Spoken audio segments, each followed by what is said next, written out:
अस्सलाम वालेकुम रहमतुल्लाहि व बरकातुहू। प्यारे बच्चों, उम्मीद है आप सब खैरियत से होंगे। आज आपकी ईवीएस की ऑनलाइन क्लास है, तो सभी बच्चे अपनी ईवीएस की बुक ओपन कर लीजिए। पेज नंबर 11 से आज हम स्टार्ट करेंगे। तो आपको अपनी ईवीएस की बुक में पेज नंबर 11 ओपन करना है। तो चलिए स्टार्ट करते हैं। यहाँ ऊपर से आवर फर्स्ट स्कूल। क्या आप सब जानते हैं कि आपका पहला स्कूल कौन सा है? पता है आप सबको कि पहला स्कूल कौन सा होता है? चलिए मैं बताती हूँ। पहला स्कूल होता है हमारा घर, क्योंकि जब हम छोटे होते हैं तो सबसे पहले बात करना, बोलना, चलना फिरना या कोई भी चीज़ किसी से शेयर करना, ये सब कुछ हम कहाँ से सीखते हैं? ये सब हम अपने घर से सीखते हैं। तो our home is the first school where we start learning about life. During last vacations यानी पिछली छुट्टियों में Seema learned how to apply mehndi from her cousin Rajni. यानी पिछली छुट्टियों में सीमा ने अपनी कज़न से मेहंदी लगानी सीखी थी। Rajni also promise to teach Seema how to draw a rangoli the next time they met. और रजनी ने सीमा से वादा किया था कि जब नेक्स्ट टाइम छुट्टियां होंगी तो उसको रंगोली बनानी भी सिखाएगी। नेक्स्ट है a family is the foundation of human values.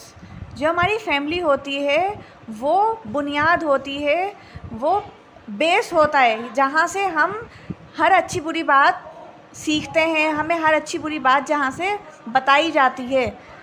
यानी हमें फैमिली से ही पता चलता है कि हमें किस तरीके से बातचीत करनी है, किस तरीके से हमें खाना पीना है, बड़ों की रिस्पेक्ट करनी है, छोटों से किस तरीके से बात करना है। सबसे पहले ये सारी चीज़ हम अपनी फैमिली से सीखते हैं। क्योंकि स्कूल में कब आते हैं? स्कूल में तो जब आते हैं जब 3-4 ईयर के हो जाते हैं, यानी जब 3-4 साल के हो जाते हैं तब आते हैं स्कूल में। उससे पहले सब कुछ कहाँ सीखते हैं? उससे पहले सब अपने घर में ही सीखते हैं। Strong family bonds provide the love and security we need for a happy life. और जो स्ट्रॉन्ग फैमिली बॉन्ड्स होते हैं, यानी जो हमारी फैमिली से जो संबंध होते हैं अच्छे मज़बूत, वो हमें अच्छी ज़िंदगी गुजारने के लिए लव और सिक्योरिटी प्रोवाइड करते हैं, यानी मोहब्बत और सुरक्षा प्रोवाइड करते हैं। Work and responsibilities are shared in a family for everyone's good. और आपने देखा होगा कि आपके घर में जितने भी फैमिली मेम्बर्स होते हैं उन सबके अपने अपने काम और अपनी अपनी रिस्पॉन्सिबिलिटीज़ होती हैं, यानी अपनी अपनी जिम्मेदारियां होती हैं। The family members set examples, give instructions and teach discipline. This helps children to grow into well-adjusted adults. और जो हमारे फैमिली मेम्बर्स होते हैं वो हमें वक्त के साथ साथ, हमारी ज़रूरत के साथ साथ हमें हर बात बताते हैं, हमें इंस्ट्रक्शन देते हैं कि प्लग को हाथ नहीं लगाना, इसको हाथ नहीं लगाना चाहिए, या खाना बैठ के खाना चाहिए, पानी बैठ के पीना चाहिए, जब पानी पियो तो सर ढका होना चाहिए, बड़ों की किस तरीके से इज़्ज़त करनी है। ये सारी बातें हमें घर में जो बड़े होते हैं, जो हमारे फैमिली मेम्बर्स होते हैं, वो टाइम टू टाइम के हिसाब से हमें बताते रहते हैं, यानी हमें हर चीज़ का सलीका हमें सिखाते रहते हैं। और ये जो हम तौर तरीके सलीके अपने बड़ों से सीखते हैं, इसी से ही हम बड़े होकर एक अच्छे इंसान बनते हैं। Every family has a set of values, some of which keep changing with time. But there are certain values which are passed on from generation to generation and never change. आप सबको पता होगा सबके घर में, यानी कि सबकी जो फैमिलीज़ होती हैं उनके तौर तरीके, यानी हर फैमिली के तौर तरीके अपने हिसाब से होते हैं। यानी सबकी अपनी परंपराएं होती हैं, फैमिलीज़ की अपने तौर तरीके होते हैं कि किस काम को किस तरीके से करना है। तो कुछ काम तो ऐसे होते हैं जो टाइम के साथ चेंज हो जाते हैं, यानी कुछ बातें, कुछ तौर तरीके ऐसे होते हैं जो वक्त के साथ चेंज हो जाते हैं। लेकिन कुछ तौर तरीके ऐसे होते हैं फैमिली के अंदर जो कभी चेंज नहीं होते हैं। कुछ बातें ऐसी होती हैं जो कभी चेंज नहीं होती। कुछ रूल्स ऐसे होते हैं जो हमेशा रहते हैं। जैसे जब आपके घर में कोई भी मेहमान आएंगे तो हमेशा आपका एक ही रूल रहेगा कि आप उनको देखकर खुश होएंगे, सलाम करेंगे उनको देखकर, और उनके साथ बैठेंगे, बातचीत करेंगे। तो ये कभी चेंज ना होने वाली वैल्यूज़ हैं जो हमेशा रहेंगी। Our values tell others what kind of people we are and help them understand our behaviour. और जो हमारे तौर तरीके होते हैं, यानी हमारे उठने का तरीका, बैठने का तरीका, बात करने का तरीका, हमारी बॉडी लैंग्वेज, ये सामने वाले बंदे को ज़ाहिर कर देती हैं कि हम कैसे हैं, या हम किस तरीके की फ़ैमिली से बिलोंग करते हैं, अच्छी फ़ैमिली से बिलोंग करते हैं या नहीं। ये सब कुछ हमें देखकर एक नज़र में जो लोग हमें देखते हैं वो एक नज़र में पहचान लेते हैं कि ये कैसी फ़ैमिली से बिलोंग करता है बंदा।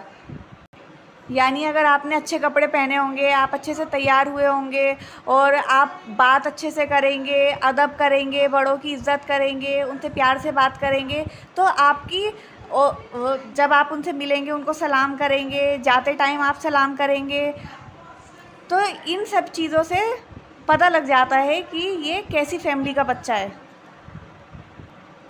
These values shape our personality and are basis of our cognitive development and decision making skills. We learn to respect the elders from our parents. मैंने अभी आपको ऊपर बताया था ना कि आपके रहने के तरीके से, बातचीत करने के तरीके से आपकी पर्सनालिटी का पता चल जाता है कि आप कैसी फैमिली से बिलोंग करते हैं, कितनी अच्छी फैमिली से बिलोंग करते हैं।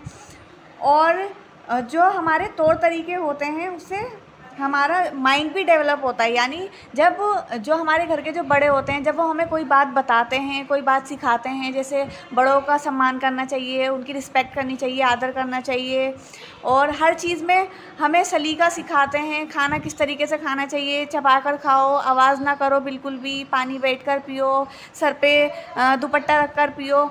तो जब ये सारी चीज़ें वो हमें बताते हैं तो ये सब हमारे माइंड में सेट हो जाती हैं, यानी ये सब हमारे माइंड में आ जाती हैं, उससे हमारा माइंड डेवलप होता है और आगे के लिए हमारा दिमाग, मतलब हमारा माइंड रेडी होता है उस चीज़ के लिए। अगर आपको कोई एक बार बता दे कि ये काम गलत है, ये नहीं करना चाहिए, तो आप आइंदा से उसका ख्याल रखते हैं कि हाँ, मुझे ये काम नहीं करना, मुझे बताया गया था कि ये काम गलत है।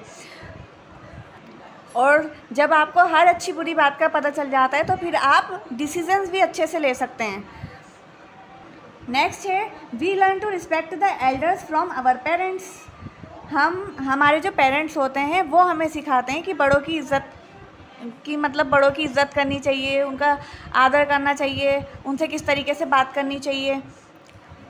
नेक्स्ट है make a list of all the things you have learn from your immediate and extended family members. आपको एक लिस्ट बनानी है, ये आपकी एक्टिविटी है और आपको उसमें ये सारी चीज़ें लिखनी हैं कि आपने अपनी फैमिली से क्या क्या सीखा। Priya's grandfather teaches the servants' children during his free time. Her grandfather says that these children can improve their living and thinking through education.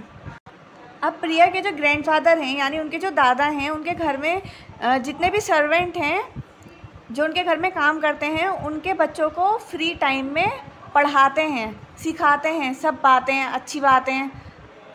और प्रिया के ग्रैंडफादर कहते हैं कि उन बच्चों को शिक्षा देने से उन बच्चों के अंदर बहुत इम्प्रूवमेंट आई है, यानी कि उनके रहने के तरीके में, उनके सोचने के तरीके में बहुत ज़्यादा इम्प्रूवमेंट आई है, बहुत सुधार आया है।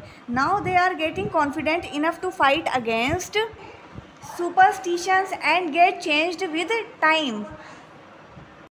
और पढ़ने लिखने से अब वो बच्चे बहुत ज़्यादा कॉन्फिडेंट हो गए हैं, यानी बातचीत बहुत अच्छे से करने लगे हैं और उनको सही गलत की समझ आ गई है और अब वो पढ़ लिख कर टाइम के साथ चेंज हो चुके हैं। Now Priya also tries to help the maids children to read and write. अब प्रिया भी हेल्प करती है जो उनके मैड्स के जो चिल्ड्रन हैं, यानी जो उनके घर में सर्वेंट हैं, उनके जो बच्चे हैं, उनको लिखना सिखाने की और पढ़ना सिखाने की वो क्या करती है, मदद करती है उनको लिखने और पढ़ने में। अब आप ये पिक्चर देखिए, ये देखिए आप इस पिक्चर में देख सकते हैं कि किस तरीके से ये बच्चे अपने बड़ों से सीख रहे हैं।